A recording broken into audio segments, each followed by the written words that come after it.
কিছুদিন ধরে বাড়িতে কিছু বিস্কুট পড়েছিল যেগুলো কেউই খাচ্ছিল না। আমার বাড়িতে এমনিতেও আমি বাদ দিয়ে বাকি যে দুজন প্রাণী আছেন তারা কেউই বিস্কুট খেতে খুব একটা পছন্দ করেন না। ফলস্বরূপ বিস্কুটগুলো পড়েছিল তো পড়েই ছিল, শেষ আর হচ্ছিল না।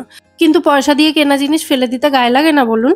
তাই ভাবলাম এমনিতে যখন খাবে না তখন অমনিতে খাওয়াবো। তো সব বিস্কুটগুলো নিয়ে দিয়ে দিলাম একটা মিক্সার জারে, আর তার সাথে সামান্য একটু মিষ্টি আরও অ্যাড করেছি। আমি জাগারি পাউডার দিয়েছি, আপনারা চিনিও অ্যাড করতে পারেন। আর তার সাথে 1 টেবিল চামচ পরিমাণে কোকোয়া পাউডার আর 2 টেবিল চামচ পরিমাণে গুঁড়ো দুধ দিয়েছি। এগুলোকে শুকনো অবস্থাতেই গুঁড়ো করে নেব। দেখুন, সমস্ত উপকরণ আমি একসাথে গুঁড়ো করে নিয়েছি। এবার এর মধ্যে দিয়ে দিচ্ছি 1/2 চামচ পরিমাণে বেকিং পাউডার, 2 চা চামচ পরিমাণে সাদা তেল, তেলটা না দিলেও চলবে। আর তার সাথে 1/2 কাপ পরিমাণে হালকা গরম দুধ অ্যাড করব। এরপর সমস্ত উপকরণ আবারও একসাথে ব্লেন্ড করে নেব। আপনারা চাইলে এর মধ্যে একটু ভ্যানিলা এসেন্সও অ্যাড করতে পারেন। আর এটা ব্লেন্ড করার সময় যদি মনে হয় মিশ্রণটা অনেকটা বেশি ঘন হয়েছে তাহলে আরও একটু লিকুইড দুধ অ্যাড করতে পারেন, তবে যদি প্রয়োজন হয়। আমি 1/2 কাপ দুধ অ্যাড করেছিলাম, তাতেই কিন্তু এরকম সুন্দর একটা ঘন ব্যাটার তৈরি হয়ে গেছে। তো এবার এটাকে একটা কেক মোল্ডের মধ্যে ঢেলে দেব। তো মোল্ডে ঢালার আগে মোল্ডটাকে একটু তেল দিয়ে এভাবে ব্রাশ করে নিচ্ছি। এর উপরে ময়দা ছড়ানোরও দরকার নেই অথবা বাটার পেপার বেছানোরও দরকার নেই। কেকটা কিন্তু খুব সহজেই এর থেকে বেরিয়ে আসবে। তো রেডি করে রাখা কেকের ব্যাটারটা এই কেক টিনটার মধ্যে আমি ঢেলে দিলাম। ওপর থেকে একটু চকো চিপস ছড়িয়ে দিচ্ছি। আর এই কেকটা আমি গ্যাসেই বেক করে দেখাবো, তবে আপনারা চাইলে ওভেনেও বেক করতে পারেন। ওভেনে বেক করতে চাইলে প্রিহিট করা ওভেনে 180 ডিগ্রিতে 15 থেকে 20 মিনিট বেক করলেই কেকটা তৈরি হয়ে যাবে।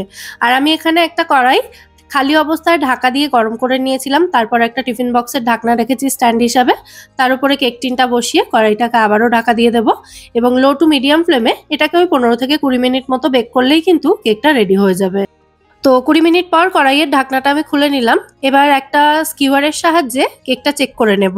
স্কিওয়ারটা বিভিন্ন জায়গায় এভাবে গেঁথে দেখে নিতে হবে। যদি দেখেন পরিষ্কার বেরোচ্ছে স্কিওয়ারটা, মানে কেকের ব্যাটারের গায়ে লেগে নেই, তাহলে কিন্তু বুঝতে হবে কেকটা ভালো মতো বেক করা হয়ে গেছে। তো এবার এটাকে কড়াই থেকে নামিয়ে নেব, মানে এই কেক টিনটাকে কড়াই থেকে বের করে নেব। তবে একদম গরম থাকা অবস্থায় কিন্তু মোল্ড থেকে কেকটা বের করা যাবে না।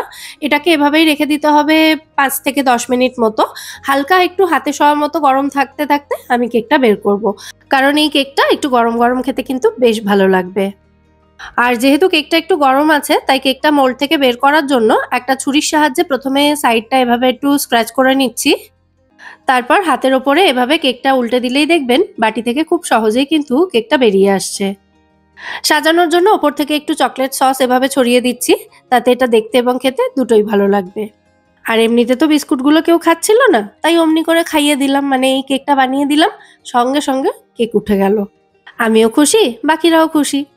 রেসিপিটা ভালো লেগে থাকলে ভিডিওটাকে বরাবরের মতো একটা লাইক এবং শেয়ার করে দেওয়ার অনুরোধ রইল। সবাই খুব ভালো থাকবেন। নমস্কার।